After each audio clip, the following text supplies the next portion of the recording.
About football, kids are back in school, team sports back in full swing. It does mean, though, some students could be at risk. Studies show 1 in 5 high school athletes will suffer a concussion during the season. CBS 17's Kelly Kennedy spoke with a local physical therapist about a new way they're treating athletes. Kelly joins us live now from Chapel Hill, and we know this can be a concern for football players. Yes, Maggie, when you think concussions, football definitely comes to mind. But the physical therapist I spoke to tells me she sees soccer players, lacrosse players, and even basketball players coming in with these kinds of head injuries. But their new treatment method is getting athletes back onto the field faster.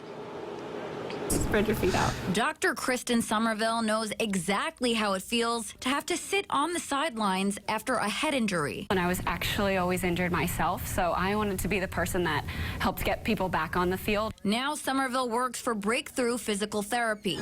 I suffered from 1 concussion while I was playing lacrosse, and it does have a big impact on how you feel and knowing that you have to sit out for 3 or 4 weeks. She specializes in helping athletes suffering from concussions. It used to be that it was almost a sign of weakness if you said that you had a concussion when you were hit on the field, and now it's something that we've had a lot more awareness about, and essentially it's a traumatic brain injury. Heritage High School sophomore Caleb Hedgeworth has been playing basketball since he was 3 years old. It just gets me away from all my problems, and I can just go to it about anything, really. He suffered a concussion on Monday. I tried to dunk, and I made the dunk, but then I fell on the back of my head. I just laid there for a few minutes, and I was just holding my head, and I started seeing stars. Somerville says back when she played high school sports, the typical treatment for concussions was simply to rest. You put sunglasses on and you sat in a dark room and you almost waited for symptoms to disappear. And we've learned that you can take an active role. Somerville says it's all about retraining the brain, which is exactly what she's working on now with Hedgeworth.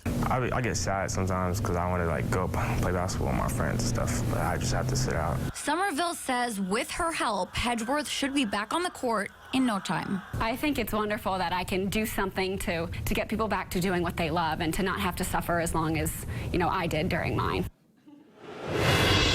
Now, Hedgeworth says he cannot wait to get back out there. His dream is to play for the NBA.